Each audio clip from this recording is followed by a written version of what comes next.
Masibulele kakhulu ke kumsebenzi ethe wenzeka ke namhlanje.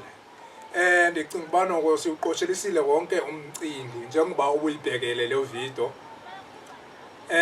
Ngoku inye ngoku into eshiyekileyo uba masiye kuyo siyoyigoba.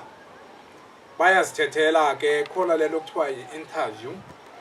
Ndirhalela uba ndamkele umvuli wegroup simva uba uphawula uthini. Nje sisiyeke speech ebesenza phambi kwabantu ngoku siye samcela uba makathethe bucala sike simva uba uphawula uthini. So ndicela uhambe nam ungahambi.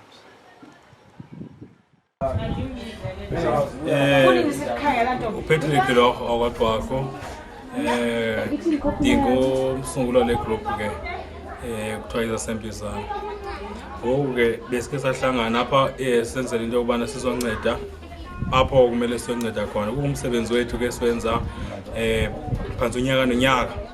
Uma kuphela unyaka siyahlangana senze into sihambe siyonikela apho sinokunikela khona. Namhlanje sila eMhlanga ukuzonikelela abantwana abakhubazekileyo. Sizame ngawo wonke okusemandleni wethu ukuba sihlanganise amasenti kubandakanya izinto zonke ezingadingwa abantwana kusukela ekubanabukeliseni, ekwambatheni, safike basebenza kosise bebekhona benza no-washing nayo yonke into. Ngalo mazwi ke senza amazombulelo kakhulu kuona wonke umuntu oyilungu lasempizana othe wafaka isandla kanye nobefisa ukufaka isandla wangakwazi. Kuthiwa ke kubalulekile kakhulu into yokubana unikele ngoba lokho mase kubuya kuwena kubuya sekuphindwe kabini. Ngakho ke senza nje amazombulelo yiko lokho nje ebengifuna ukudlulisa kakhulu.